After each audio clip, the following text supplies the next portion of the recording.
Hi friends, எல்லோரும் எப்படி இருக்கீங்க? நல்லா இருக்கீங்களா?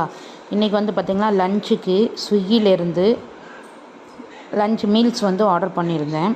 எந்த ஹோட்டல்லேருந்து அப்படின்னா ஆரா அமுது ரெஸ்டாரண்ட்லேருந்து ஆர்டர் பண்ணியிருந்தேன் ஃப்ரெண்ட்ஸ். லஞ்ச் நல்லா பார்க்கறதுக்கே நல்லா கலர்ஃபுல்லாக இருந்தது. மீல்ஸு தான். ரைஸ் குவான்டிட்டி நிறையவே இருக்குது. தாராளமாக 2 பேர் சாப்பிட்ற மாதிரி இருந்தது. அப்புறம் சாம்பார், பருப்பு, அடுத்தது வந்து ரசம் கொடுத்துருக்காங்க.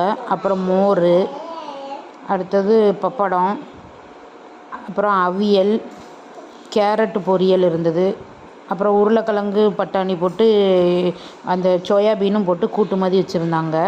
அடுத்தது பாயாசம், சேமியா பால் பாயாசம் வச்சுருந்தாங்க ஃப்ரெண்ட்ஸ். டேஸ்ட்டு சூப்பராக இருந்தது. நான் எக்ஸ்பெக்ட் பண்ணல. ஆறாவது இதான் ஃபஸ்ட் டைம் வாங்கி சாப்பிட்டேன். டேஸ்ட்டும் நல்லா இருந்தது. இதை மாதிரி வீடியோஸ் இன்னும் நிறைய வேணும்னா நம்ம சேனலை மறக்காமல் சப்ஸ்கிரைப் பண்ணுங்கள் ஃப்ரெண்ட்ஸ். Thank you friends.